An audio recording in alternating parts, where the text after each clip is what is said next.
Best game ever. Your boy moves to 2-0 in the Flock League. Could not be more excited. Freaking pumped for Devonta Smith.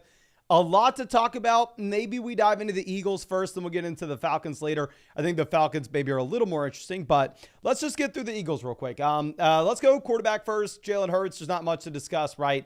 With Jalen Hurts, he shows you, yeah, he's going to be an elite rusher. He's going to go out there. He's going to have 85 rushing yards and the rushing touchdown. Consistently seeing the tush push work to perfection in this game as well. So it looks like, doesn't matter if Kelsey's out there or not, they are going to be able to get the job done. Jalen Hurts was a top 3 quarterback for me coming into the week. He was my QB2 over there rest of season on flockfantasy.com. I mean, I can go ahead and pull up exactly where he was at.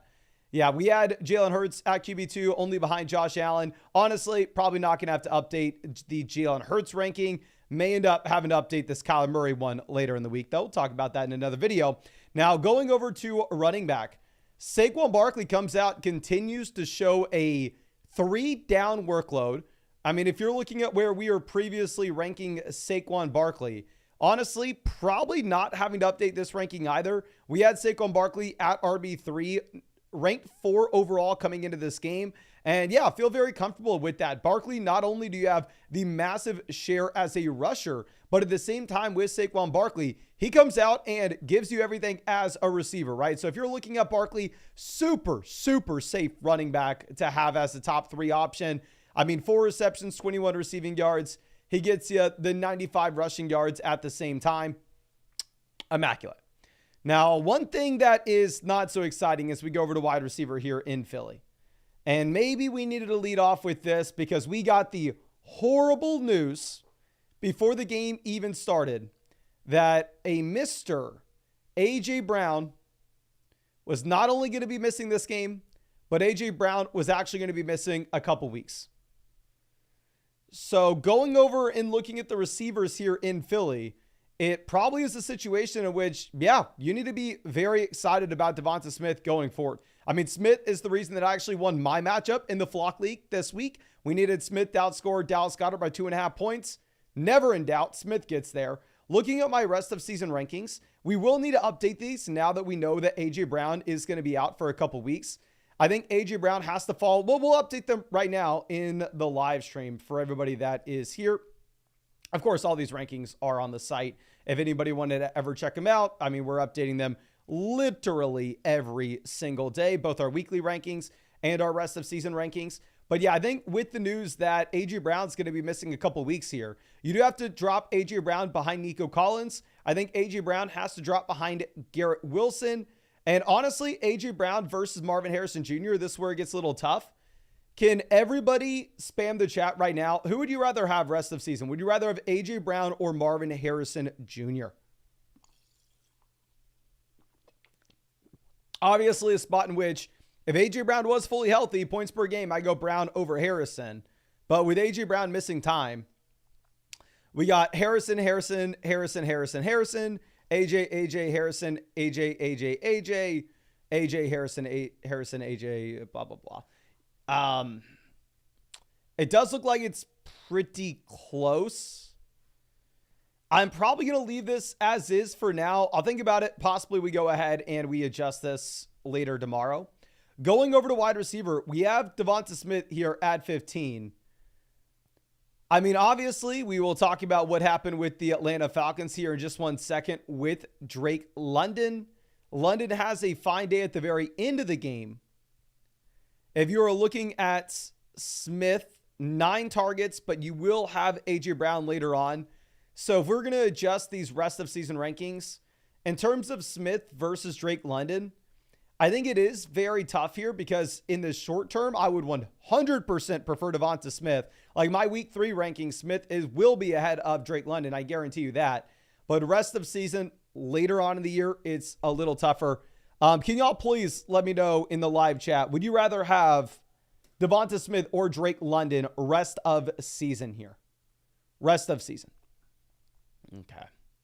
Evan says Debo's been better than Ayuk. Yeah, but you can't rake Debo ahead of Ayuk rest of season rankings, knowing that Debo Samuel is now going to be missing time. Smith, London, Smith, London, Smith. London Smith. So it does look like it's kind of split 50-50 here. Now we got a lot of Smiths coming in. I really hope the guy is Devonta Smith. Like I said, I have Smith in the flock league. It's the reason I won this week. But nonetheless, with Smith, I think you view him as a wide receiver 1 in any game that A.J. Brown misses. I think you view Devonta Smith as a high-end wide receiver 2 to mid-wide receiver 2 in games that A.J. Brown ends up playing. Now, I personally thought we were going to see a larger role for Dallas Goedert with no A.J. Brown in this contest. I thought Goedert was going to be able to come out and actually see a very high percentage of this Eagles offense. Well, that does not happen, ladies and gentlemen. Dallas Goedert has 4 targets out of 30 Jalen Hurts pass attempts. So as we look at Goedert here going into the future, it is extremely difficult to get excited about him in any game, especially that A.J. Brown plays. Now, obviously, looking at some of these other receivers, Dotson gets involved very early on, but really the guy that goes through and gets the majority of this is just Smith. I'm going to keep it very simple. The only wide receivers that are even worth the roster spot in Philadelphia are A.J. Brown and Devonta Smith. They're both must-start guys every single week that they play. The expectations for Smith are going to be a little bit higher in the games that A.J. Brown misses. But you're playing him regardless. When A.J. Brown's healthy, you're playing him, of course. And then Dallas Goedert. Let's check out where I have him ranked. Because, I mean, just such a freaking... so disappointing. Like, I would... honestly, I'm going to move Goedert behind Ferguson. Even if Ferguson is going to be out another week or two. I think Ferguson has way more upside long term. I think we got to move Evan Ingram down behind a couple of these guys as well. But yeah, I don't see what this ceiling is with Dallas Goedert from what we've had through the first 2 weeks, as well as what we get last season or had last season. John says 3 and 38 are tied in 1 numbers. That is true. I guess in the year 2024, Dallas Goedert with his 6.8 fantasy points is now officially the number 1 option at the tight end position. But let's go ahead and let's move over to the Falcons offense. Kirk Cousins looks very bad in the first half. I mean, you log on to Twitter, every single person and their mom is screaming, "We want Penix, we want Penix, we want Penix. Put Penix in the game." And Cousins, as a quarterback that's in his late 30s, coming off a torn Achilles, there are reasons to be concerned. There are reasons to assume that you have a cap ceiling overall. And speaking of quarterbacks that are in their 30s, they're actually in their 40s coming off a torn Achilles, over there on Underdog, they already dropped the Aaron Rodgers New England Patriots Thursday night pick'ems.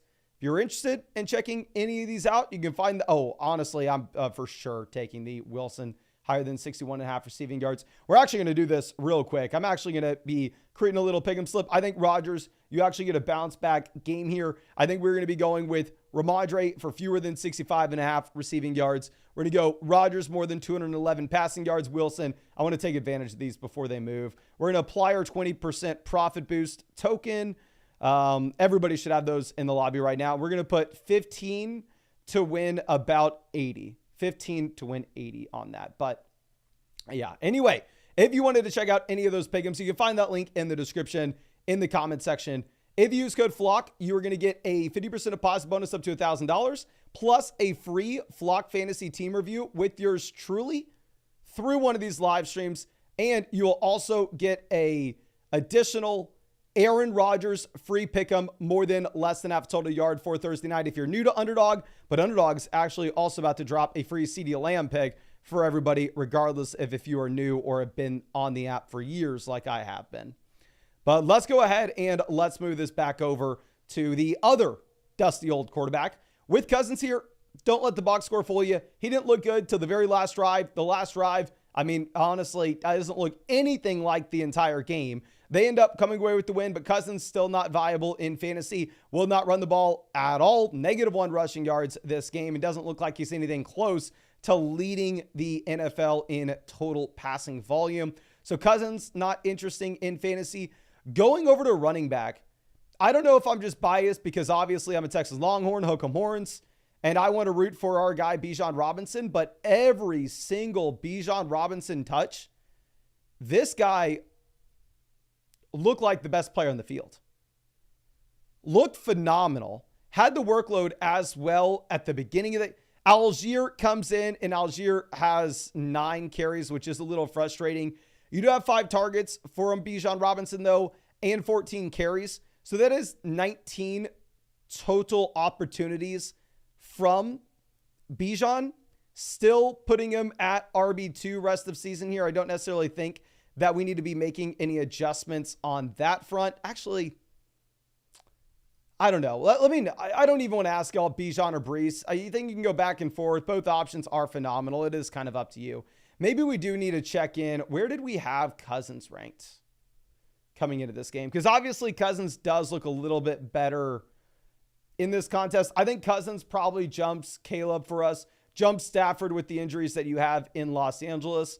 I think and also a 1 week closer to returning, we're going to have Love jump Lawrence. I think Cousins is probably QB 16. If he's available on the waiver wire in the Flock League, I'll probably drop Caleb for him. But anyway, going over to Tyler Algier, nothing really changes. We know that he is the running back 2 in Atlanta.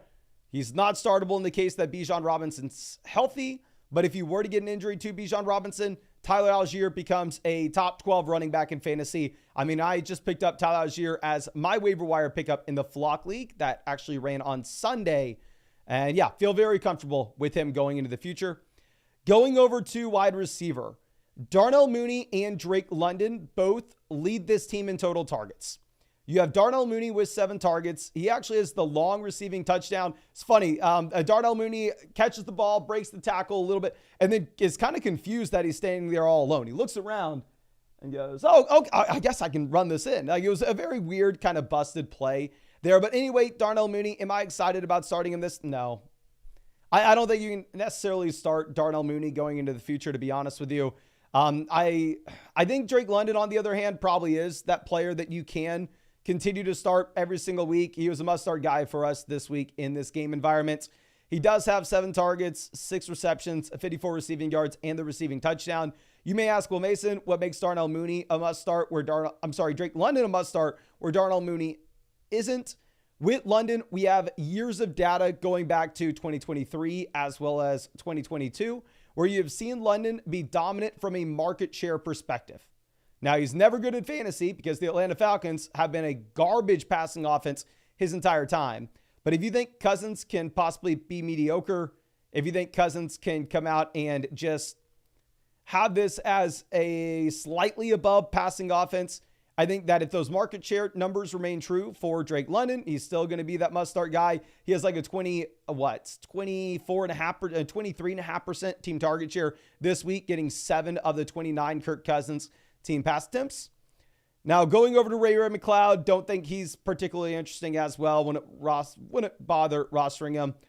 And Kyle Pitts comes out, and Kyle Pitts takes a back seat, has fewer targets than Darnell Mooney, fewer targets than Drake London, fewer targets than Ray McLeod, and fewer targets than Bijan Robinson. Now, it is still a better situation than last year. Obviously, this is a much better passing environment that you have in Atlanta. Not only is it a much better passing environment, but also you look at the snap data where last season Pitts was a part-time player splitting with Jonnu Smith, where this year you're not having another tight end in Atlanta have any type of volume going into the future. So honestly, in our rankings rest of season, I don't necessarily know if we are to be moving Pitts at all. Going into this game, I had Kyle Pitts at tight end 7. Yes, Kittle's jumped up to tight end 5 for us with the Brock Bowers injury. And I do want to reiterate, these are our rest of season rankings on flockfantasy.com. These are not our weekly rankings. But yeah, Kyle Pitts, I think he is tight end 7. I think he's still behind Kittle, Kincaid. I think he's still right ahead of Mark Andrews. There's a massive teardrop from tight end 8 to tight end 9, which you probably need to update the overall from that. But yeah, Pitts still will have, the number one. I think maybe we got a little too excited about just the receiving touchdown that he had a week ago. Or that touchdown's not there, obviously does not look much, much better.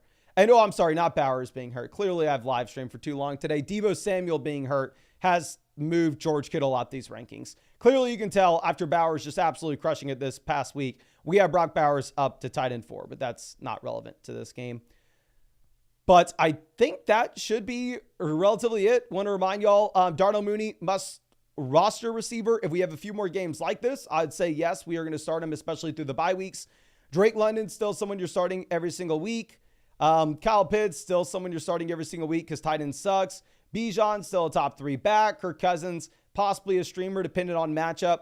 And then we talked about the Eagles at the beginning of this live stream. If you want to hear that, you can hit that restart button as soon as we end the stream here. But much love. I really do appreciate you. And yeah, fun game. I'm 2-0 in the Flock League.